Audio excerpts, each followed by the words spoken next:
बावली का राज चैप्टर 4 लोटे का वार।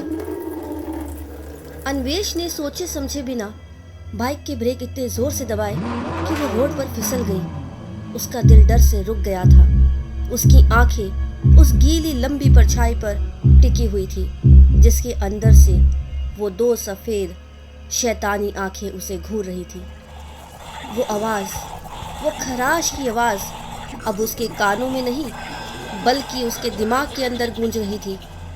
और फिर उस बारिश की आवाज में भी अन्वेष ने उस अजीब सन्नाटे को महसूस किया जो बावली की प्यास लाती थी।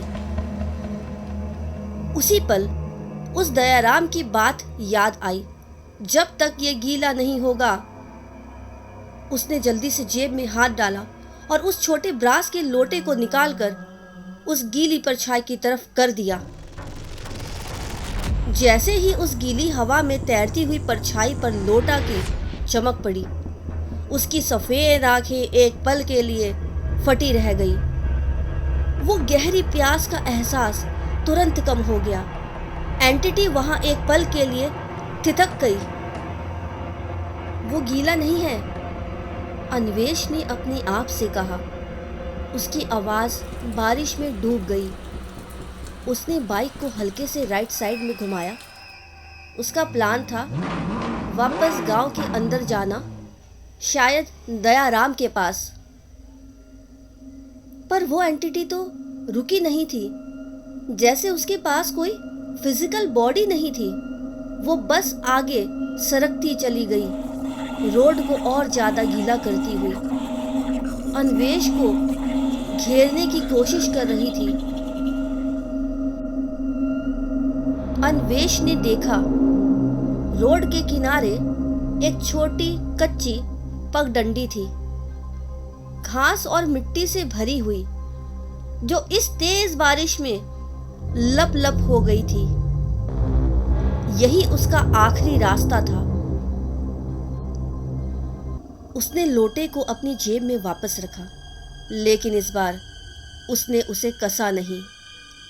वो तो स्टीयरिंग व्हील पर दोनों हाथ रखकर उस पगडंडी पर बाइक उतारने वाला था। जैसे ही बाइक का पहला पहिया कच्ची पगडंडी पर उतरा, एंटिटी ने अपना पूरा जोर लगा दिया। रोड पर जमा हुआ पानी एक कोरे की तरह अन्वेष की तरफ उछला। नहीं, अन्वेष चीखा। वो पानी का कोरा सीधा उसकी जेब पर लगा जहां लोटा रखा था। एक तेज छन की आवाज आई। वो लोटा अब गीला हो गया था। अब बाइक कच्चे रास्ते पर मचल रही थी। अन्वेष ने पीछे पलटकर नहीं देखा, पर उसे वो गीली प्यास का एहसास दोबारा होने लगा था, और भी ज्यादा जोर से। वो पगडंडी उसे एक छोटे से टूटे हुए मंदिर के पास ले आई। मंदिर की पुरानी दीवारों पर काई चढ़ी हुई थी। बाइक को वहीं टिकाकर अन्वेष ने लोटा निकाला। वो गीला था और उसकी चमक धीमे पड़ चुकी थी। अब क्या दयाराम? उसने कांपते हुए कहा।